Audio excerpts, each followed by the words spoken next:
is presented by AT&T. Connecting changes everything. And we welcome you back. Let's talk hoop.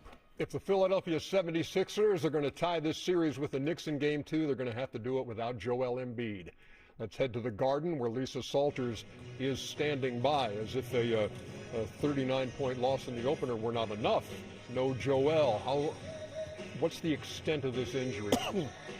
Yeah, Ernie. Well, Joel Embiid was ruled out after a shoot-around this morning with hip and ankle injuries. Now, according to the 76ers, Embiid woke up with increased pain in his right ankle. That's an injury that they say he sustained during Game 1.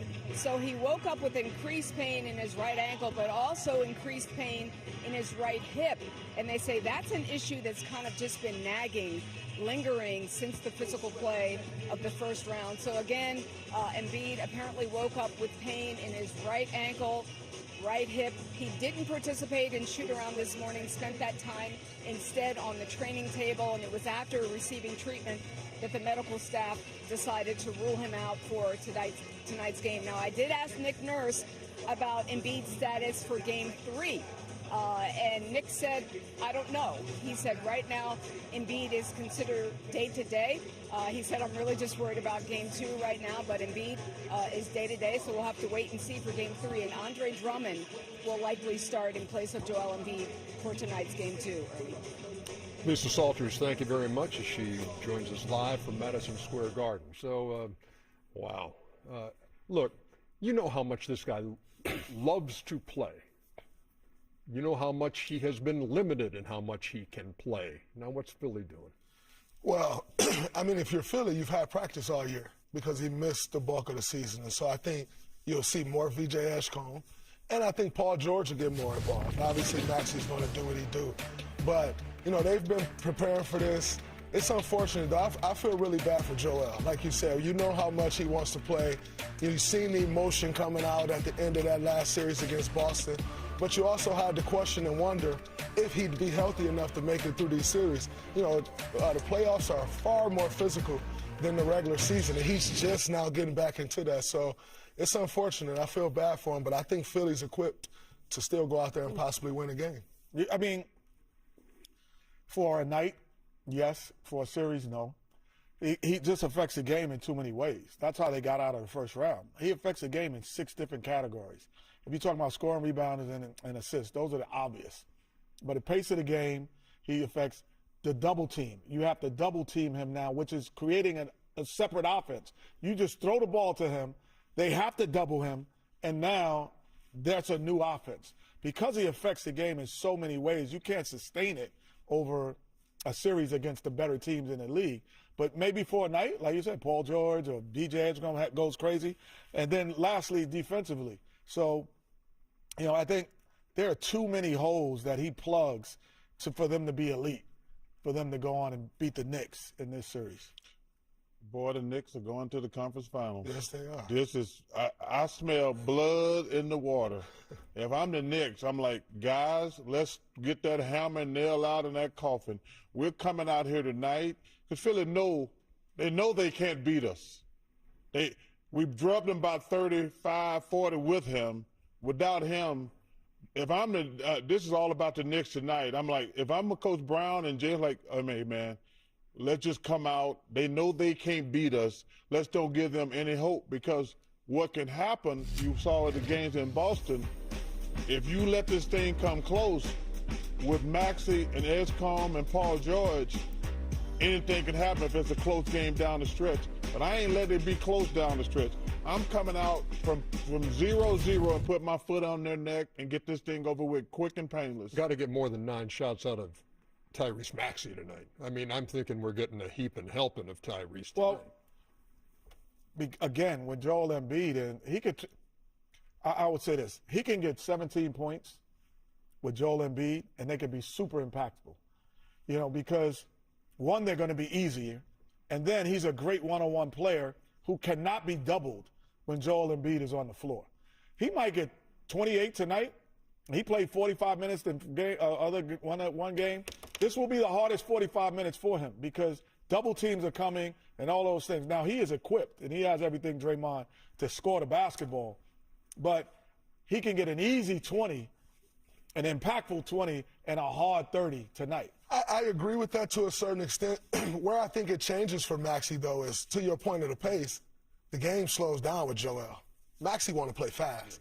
And so now I think it makes it tougher on Carl that now you got to try to keep up with Maxey running. You got to try to keep up with VJ Ashcombe running. So I think the Knicks are winning tonight.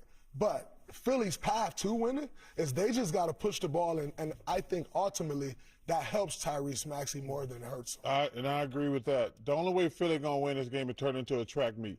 Because if you go back and look at the last game, you talk about Joel defense. They were attacking Joel defensively. Like he can't move anymore. They were killing him on that pick and roll, and Carl was out running up and down the floor. But if Philly's going to win, Max and VJ and Paul George got to go crazy. And you won't see a 16-3 New York advantage in fast break points like you did in Game 1. Hey, the Knicks.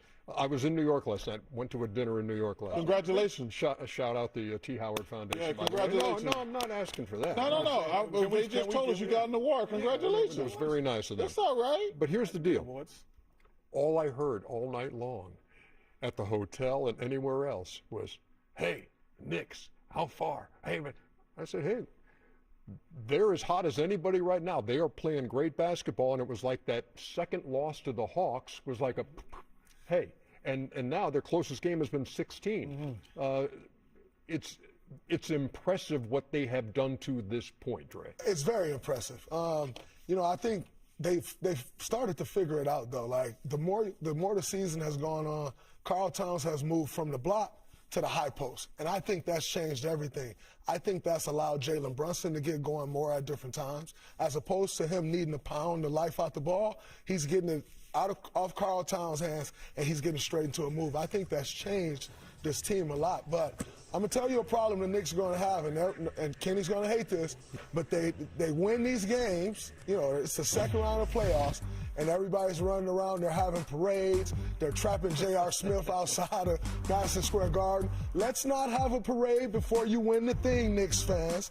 But y'all do the same thing, and then y'all wonder why our players quit in the conference finals. They got the parade already. Hey, listen, I'm Ken NY, but I'm not Ken NY Knicks. I was trying to beat them, too. I was trying to beat them when I was in the league, too. So, but I tell you, the one thing, they are super hot. But the playoffs, you're super hot until you meet the matchup that slows you down.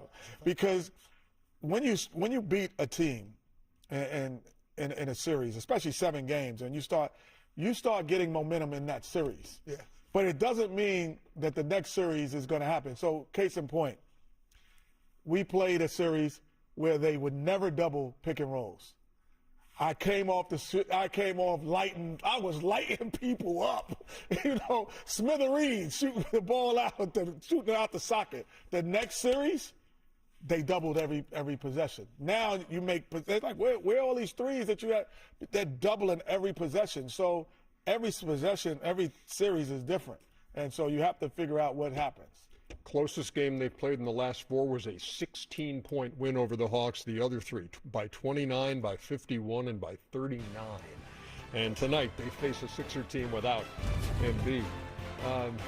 Draymond replacing Shaq tonight. The technical foul count about to go up at the death. Fred Abdon, you always tweet in, brother. How do you remember? You don't remember. I remember everything. He's a regular. Charles claims to know everybody. I remember the name. I remember Freddie now, too. Cut it out, Freddie. When we come back, Minnesota swiped the home court edge in San Antonio. We'll look ahead to Game 2.